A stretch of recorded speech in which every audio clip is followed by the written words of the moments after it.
बहुत समय पहले कैलाश पर्वत पर भगवान भगवान शिव, माता पार्वती और उनके दोनों पुत्र गणेश तथा कार्तिकेय आनंदपूर्वक निवास करते थे। कैलाश का वातावरण अत्यंत शांत और दिव्य था। चारों ओर हिम से ढके पर्वत, मंद मंद बहती पवित्र वायु और देवताओं का मधुर संगीत गूंजता रहता था। एक दिन देवर्षि नारद मुनि कैलाश पहुंचे। उनके हाथ में एक अद्भुत दिव्य फल था जो स्वर्ण के समान चमक रहा था।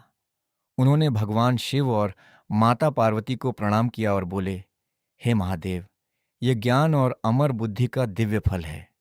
इसे जो भी प्राप्त करेगा वह संसार में सबसे श्रेष्ठ बुद्धिमान कहलाएगा। लेकिन यह फल केवल एक ही व्यक्ति को दिया जा सकता है। यह सुनते ही गणेश जी और कार्तिकेय दोनों उस फल को पाने के इच्छुक हो गए। कार्तिकेय वीर और तेजस्वी थे। उन्हें अपनी शक्ति और गति पर बहुत गर्व था। वहीं गणेश जी शांत, सरल और अत्यंत बुद्धिमान थे। दोनों भाइयों को देखकर भगवान शिव मुस्कुराए और बोले, तुम दोनों में से जो पहले संपूर्ण पृथ्वी की परिक्रमा करके वापस कैलाश आएगा वही इस फल का अधिकारी होगा। बस फिर क्या था। कार्तिकेय तुरंत अपने विशाल और तेज मोर पर सवार हो गए। आकाश में बिजली की तरह उड़ते हुए वे पृथ्वी की यात्रा पर निकल पड़े। वे ऊंचे पर्वतों के ऊपर से गुजरे, विशाल समुद्रों को पार किया, घने जंगलों और तपते रेगिस्तानों से होते हुए आगे बढ़ते गए। देवता भी उनकी गति देखकर आश्चर्यचकित थे। लेकिन दूसरी ओर गणेश जी शांत बैठे रहे। उनका वाहन छोटा सा मूषक था। वे जानते थे कि वे गति में कार्तिकेय का मुकाबला नहीं कर सकते। कुछ क्षण सोचने के बाद उनके चेहरे पर हल्की मुस्कान आई।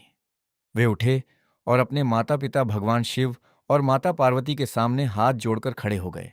फिर उन्होंने श्रद्धा से उनकी 3 बार परिक्रमा की। भगवान शिव ने पूछा, पुत्र गणेश, तुमने पृथ्वी की परिक्रमा क्यों नहीं की? तब गणेश जी विनम्रता से बोले, हे माता पिता, मेरे लिए आप ही संपूर्ण संसार हैं। शास्त्रों में कहा गया है कि माता पिता के चरणों में ही सभी लोक और समस्त ब्रह्मांड निवास करते हैं। इसलिए आपकी परिक्रमा करना ही मेरे लिए पूरे संसार की परिक्रमा के समान है। गणेश जी के ये वचन सुनकर माता पार्वती की आंखें प्रेम से भर उठीं।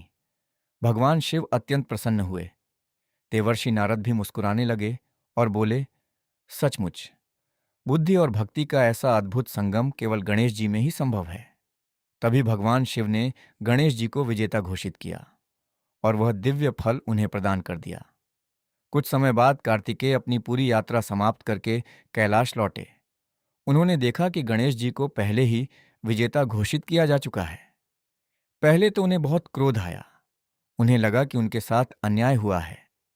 लेकिन जब भगवान शिव ने पूरी बात समझाई और गणेश जी के विचार बताए तो कार्तिकेय शांत हो गए। उन्होंने अपने भाई की ओर देखा और मुस्कुराकर बोले, भैया, आज आपने सिद्ध कर दिया कि केवल शक्ति ही नहीं बल्कि बुद्धि और माता पिता के प्रति सम्मान सबसे बड़ी विजय दिलाते हैं। गणेश जी ने प्रेम से अपने छोटे भाई को गले लगा लिया। पूरा कैलाश जय श्री गणेश और हर हर महादेव के जयकारों से गूंज उठा। तभी से भगवान गणेश को प्रथम पूज्य और बुद्धि के देवता के रूप में पूजा जाने लगा। जय श्री गणेश स्वामी कार्तिकेय की जय, हर हर महादेव।